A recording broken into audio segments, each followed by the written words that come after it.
50 ans de mariage, et pourtant, elle ne l'a jamais entendu dire « Je t'aime ».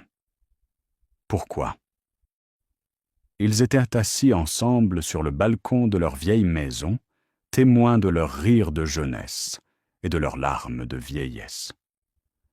Après plus de 50 ans de mariage, elle leva vers lui ses yeux fatigués et dit « Tous les hommes le disent à leurs femmes, sauf toi.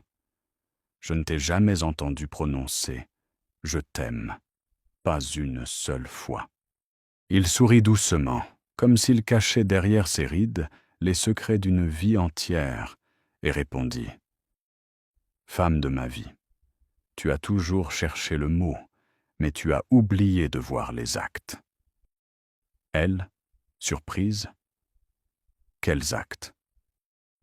Il soupira en se souvenant d'un demi-siècle de souvenirs. « Quand j'ai renoncé au voyage et à l'argent pour rester à tes côtés, c'était de l'amour. Quand j'ai travaillé jour et nuit pour que rien ne te manque, c'était de l'amour. Quand tu étais malade et que je ne quittais pas ton chevet, c'était de l'amour.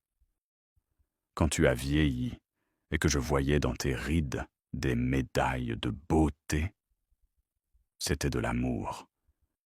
Quand nous avons affronté la vie ensemble et que je ne t'ai jamais laissé seul dans la joie ni dans la douleur, c'était de l'amour. » Elle se tut un instant, une larme lourde glissant sur sa joue.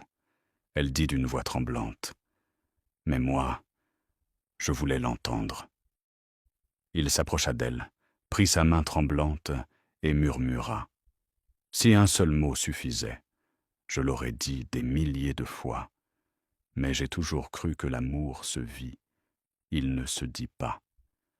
Si je l'avais dit sans le prouver chaque jour, il n'aurait eu aucun sens.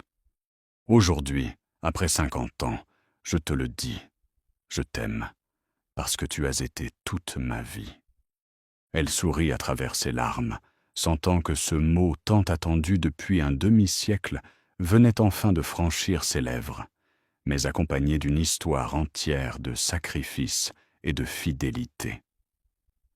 Le véritable amour ne se mesure pas au nombre de fois où l'on entend « je t'aime », mais aux années de patience et de sacrifice qui prouvent que ce mot était présent dans chaque instant de notre vie.